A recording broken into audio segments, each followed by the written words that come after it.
The rumors about Camellya arriving in version 1.4 is alive once again, guys. The rumor mill is abuzz, with Camellya possibly arriving in version 1.4 instead of going after the 2.0 arc. While for some this is good news, for others like myself this could be a problem, especially with regards to resources. So let's talk about that. Roll that intro and let's dive right in. Let's go!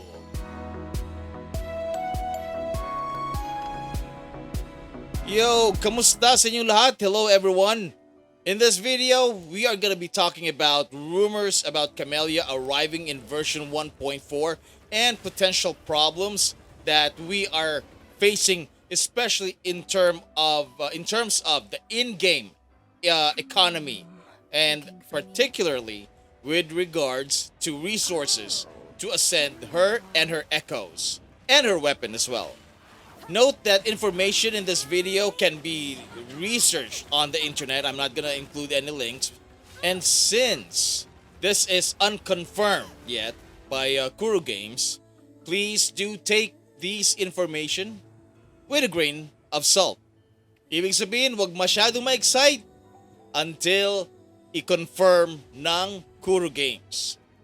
Anywho, Wuwa Universe, in a recent tweet yesterday, revealed that in 1.4, we are gonna have Camellya. She's gonna be a Havoc element and a sword user. And with her is a new character. Not sure if this is a 4-star, possibly a 5-star. The name is Deng Deng. And this character will be a Broadblade user with a companion pet. Okay? So, fans of Camellya who has been eagerly anticipating her, waiting since the start of the game, since launch, should be celebrating, maybe not too much, but there is indeed now some possibility. And the Wuwa universe, as far as what I've heard, is very reputable and very accurate with their reports. Personally, I'm very excited for this character, and especially if she is indeed a Havoc unit. Of course, my hope is that this character will be an OP support and buffer unit for Havoc. Maybe some healing, but who knows, right? And I'm sure a lot of people, a lot of players of Wuthering Waves are hoping that she is a DPS carry unit. However, I've been kind of hoping that there will be a break in 1.4. And this is mainly because there's really not enough resources to level up all of these characters that just arrived. However, it's also possible that in the perspective of Kuro Games, they're launching the Black Shores, and they might as well, based on the story and how it progresses, there is a need for Camellya to finally arrive in the game, instead of her being pushed back to 2.0 or 2.1. In which case, by the time that we get to 2.0, it's possible that we are going to a different region by then, right? However, the point is still that there just isn't enough resources in the game to level up all of the characters that are arriving. As you've seen in the opener of this video, I just got zhezhi. Just this morning, I just got her. And in a few days, Shang Liao is gonna be arriving. Everybody is gonna get Shang Liao for free. And now we have the shorekeeper right after Shang Liao. Okay, so we only have that one break in the second half of 1.3 with the Jian rerun, or the potential Jian rerun. As a low spending gacha character collector, I'm not gonna say that I'm just a waifu collector, because I also collect husbandos.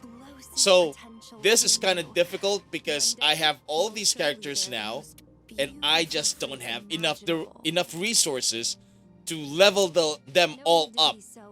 Of course, you will need the resonator ascension materials, the resonator level up materials. Then you also have to level up the weapons, and then you also have to level up the echoes. What else? You also have to level up their skills. It's a lot of resources needed. And we're not even getting to the money. What do you call the money in the currency in the game? Uh, just not enough. There's just not enough. And if you think that I am, acting like somebody who's entitled, honestly, a lot of players are also suffering the same. They would have these characters, but they just don't have enough materials to level them up. Look, I've been working on my Jinshi and my Changli for the last month, and still they're not. I would say they're not really fully maxed out yet. I got them to level 90, but the skills are still at maximum level 8. So it's really difficult at this point to find the materials that you need in order to level them up completely, to make them competitive, especially in the end game contents of the game. My hope is that Kuro Games will also introduce new features. For example, like with the echoes, right? I have a lot of echoes. Okay? What if there is a feature to convert them into echo leveling materials, for example?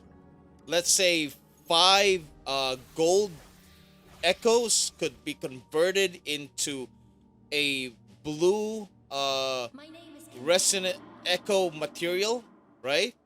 So that we can easily level up these echoes.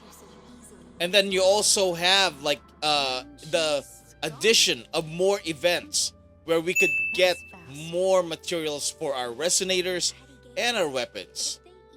In addition, maybe Kuro Games could increase the drops of domains, because that is another area of concern for me. Like there's just like, for example, like only 2 purple resonator leveling material plus 4 blue.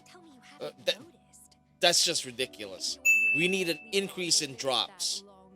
The good news is that there is going to be a new region. Of course, the Black Shores region is going to come out. Hopefully there will be, I'm sure there will be lots of new puzzles, lots of new stories and quests that we can do.